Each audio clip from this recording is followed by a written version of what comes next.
Submersible. मेरे hand pump मैं submersible लग रही हूँ।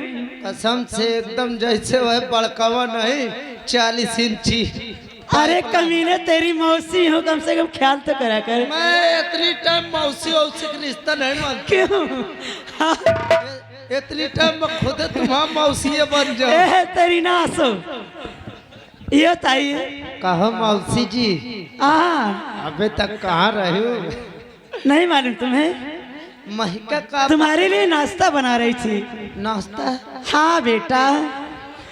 अम्मा बेटा बेटा अम्मा तू कभी इतना बड़ डांगर होगा दूध पिएगा। हेलो मैं रोज पिया करते हो। घर मालिक एक गिलास पिया ले। अरे तो भैंसी के दूध पियाए होंगे। तो वह दूध तो मांगत हो। तो मेरे पास कहाँ है वो दूध? अरे तुम्हारे लग कमी है का? लेकिन जानते हो का बनाए रहे हो मोरे पर? तुम्हारे लिए आज बहुत अच्छी चीज बनाई है। का बनाए हो? पनबुड्डा। पनबुड्डा?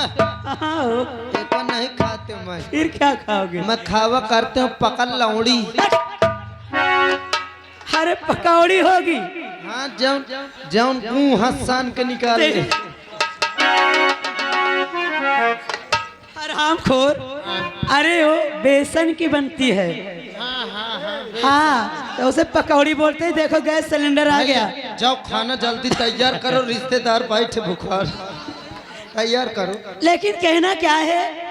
क्या कहना? जो हमारे दूर दराज से नौजवान साथी लोग आए हुए हैं। नहीं पूरा आइटम यह का मिला है। और हमारी माता और बहनें भी बैठी हुई हैं। अच्छा इनके लिए कहना है गजल के साथ।